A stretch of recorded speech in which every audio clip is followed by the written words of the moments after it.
Hello साथियों, एक और नए वीडियो में आप सभी का स्वागत है। अपन बात कर रहे थे राजस्थान का मध्यकालीन इतिहास, जिसमें से अपन चर्चा कर रहे थे चौहान राजवंश के अंदर से। लास्ट में अपन ने देखा था रणथंभौर के चौहान। आज बात करेंगे जालौर के चौहानों के बारे में।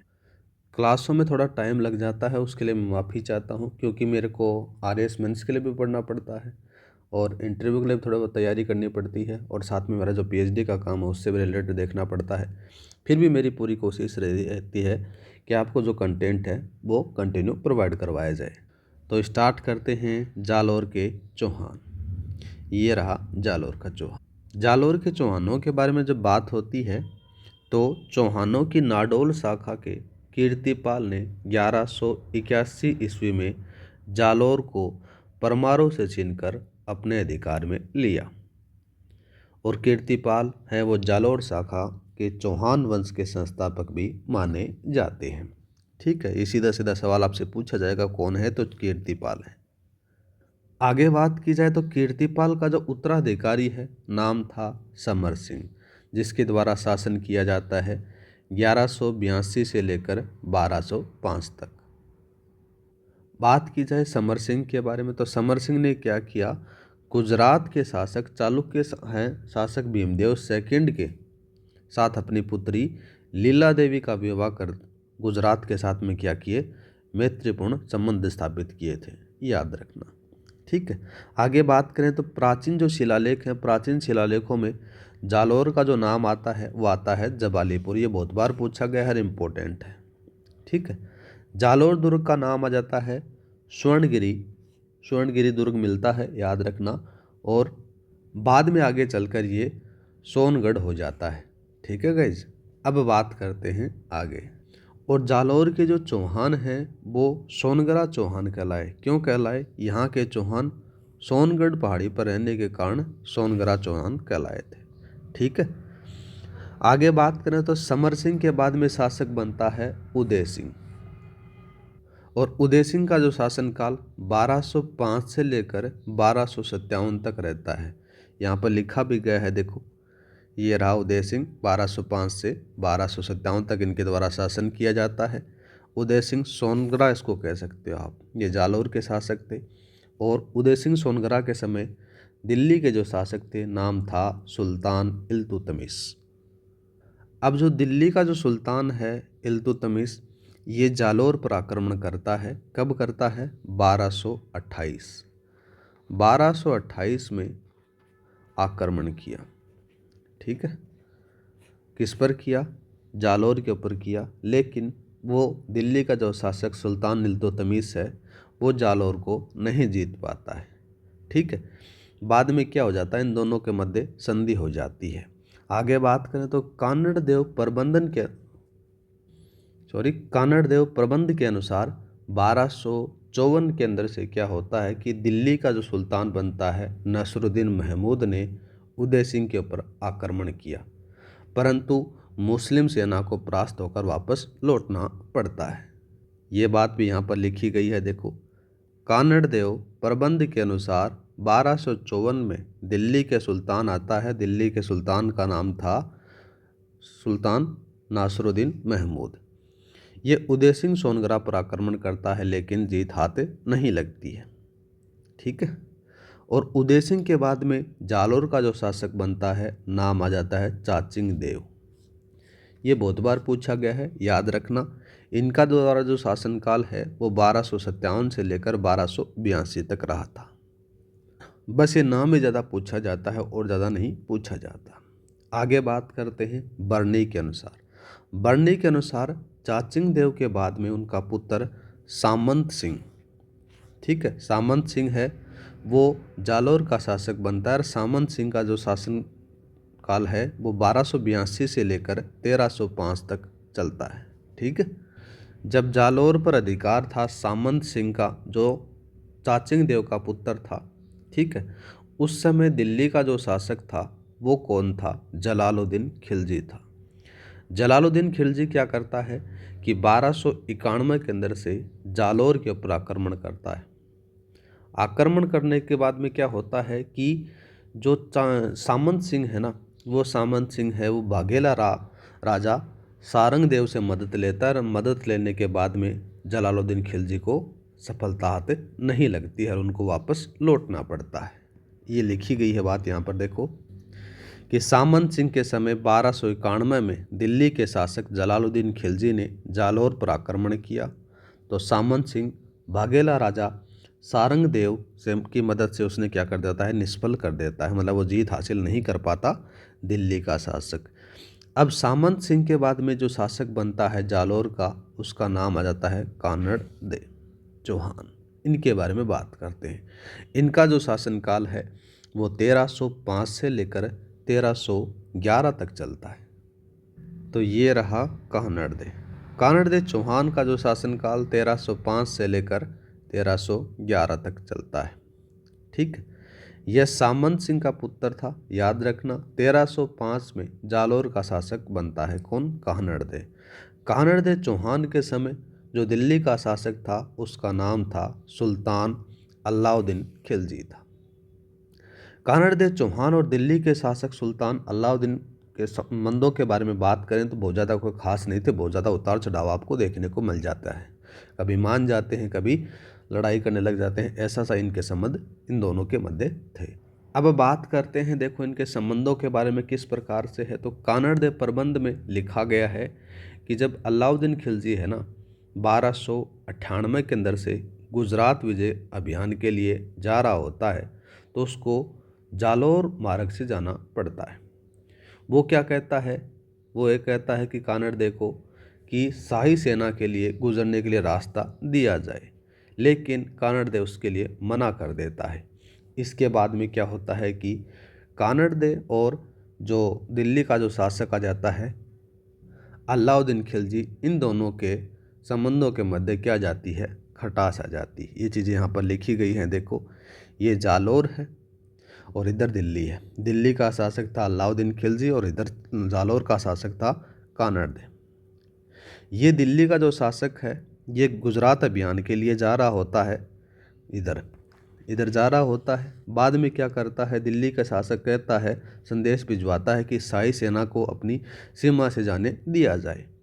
संदेश को नकार देता है कौन, कानड़ देव। ठीक है, इसके बाद में जो कानड़ देव और दूसरा अलाउद्दीन खिलजी है, इन दोनों के मध्य यहाँ पर खटास आ जाती है। अब आगे बात की जाए तो फरिश्ता के अनुसार 1305 के अंदर 1305 में कौन आता है, नाम आता है उसका ऐन उल मुल्क मुल्तानी।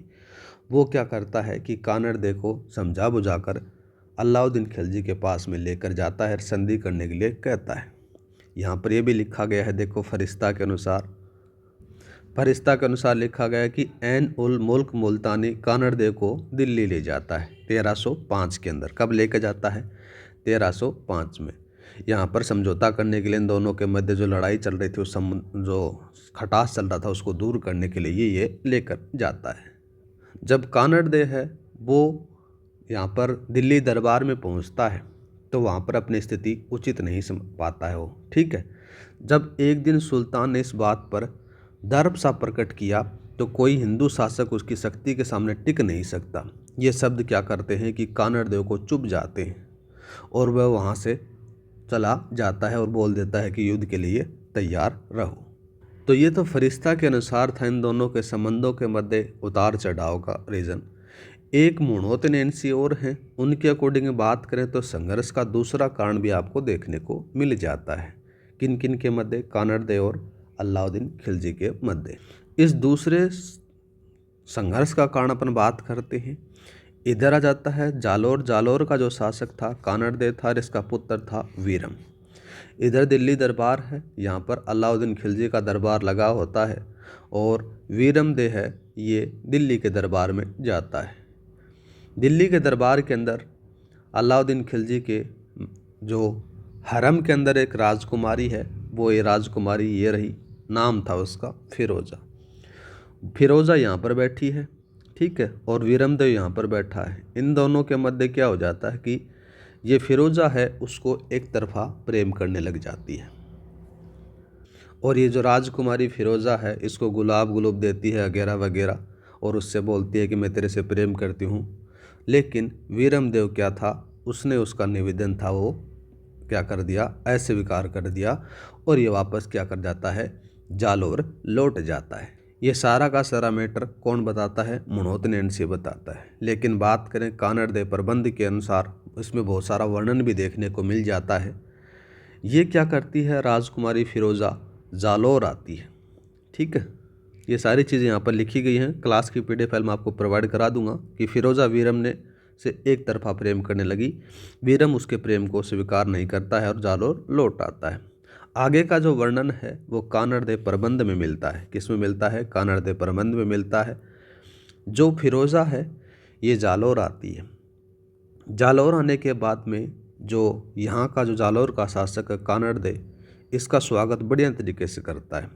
ठीक है, और यहाँ पर जो फिरोज़ा है वीरम से विवाह के लिए पूछती है। तो कानड़देव बोलता है कि भाई तुम दोनों का मैटर है, तुम दोनों देख लो। इसमें भी दोबारा से वीरम अपनी एक बात पर टिका रहता है कि वह विवाह करने से मना कर देता है। जैसे ही उसको विवाह करने से मना कर दिया देता है वीरम, तो फिरोज़ा क्या हो जाती है, हताश हो जाती है और दिल्ली लौट आती है।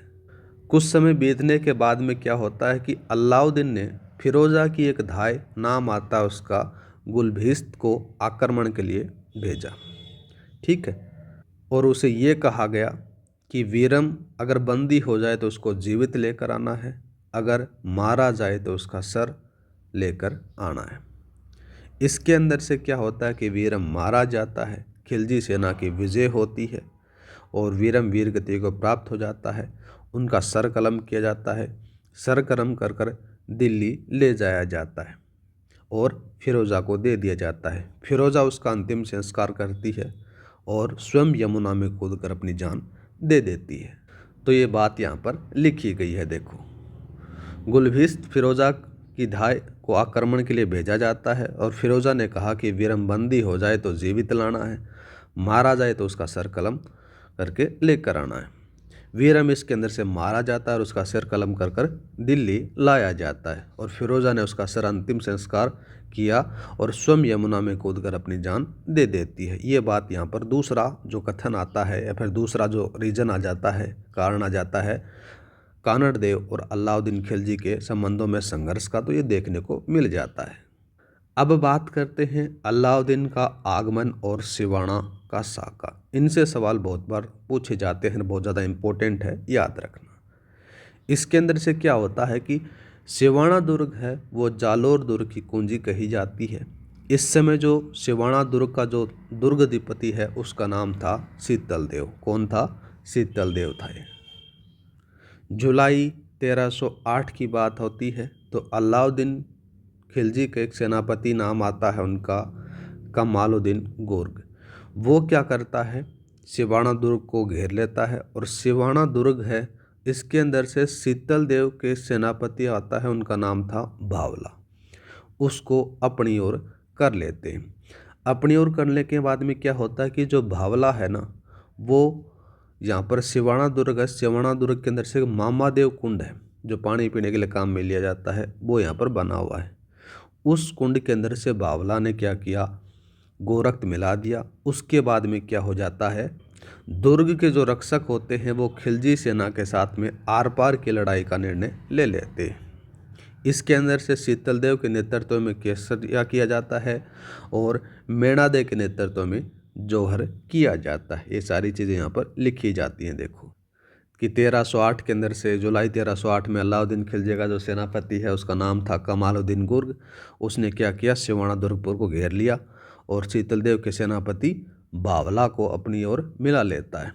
ये रहा अपने पास में सिवाना दुर्ग। सिवाना दुर्ग के अंदर से एक मामादेव कुंड बना हुआ है और ये बावला है। बावला क्या करता है, यहाँ पर गोरख मिला देता है। इसके कारण क्या होता है कि जो दुर्ग के रक्षक होते हैं वो खिलजी सेना के साथ में लड़ाई करने के लिए तैयार हो जाते हैं और इसके अंदर से शीतलदेव के नेतृत्व में केसरिया किया जाता है और मेणादेव के नेतृत्व में जौहर होता है।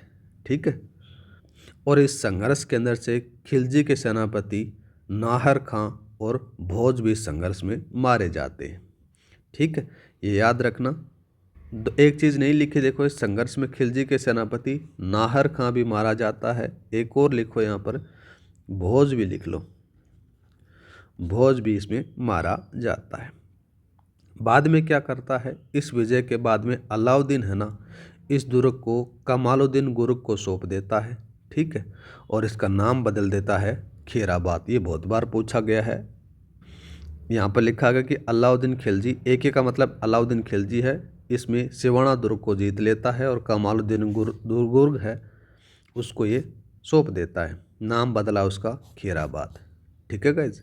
आगे बात करते हैं जालोर दुर्ग का पतन, जो 1311 के बारे में अपन बात करने वाले हैं। तो ये रहा जालोर दुर्ग का पतन 1311। इसमें होता क्या है देखो, सेवाना विजय के बाद में जो खिलजी की सेना है ने मारवाड़ को उजाड़ इस पर भीनमाल चौहान कालीन विद्या केंद्र था, जिसे दूसरी ब्रह्मपुरी नगरी कहा जाता है। खिलजी ने इसकी सेना ने इसको क्या कर दिया, जला दिया।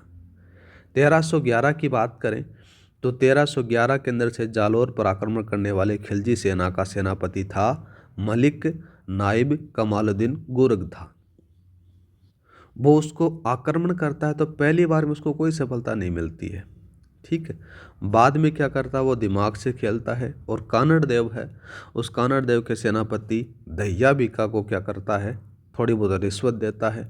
और रिश्वत देने के बाद में कानड़ देव का जो सेनापति दहिया बीका है ना, वो कानड़ देव के साथ में क्या करता है, विश्वासघात करता है और दुर्ग के सारे रास्ते हैं, वो सुरंग है, वो बता देता है।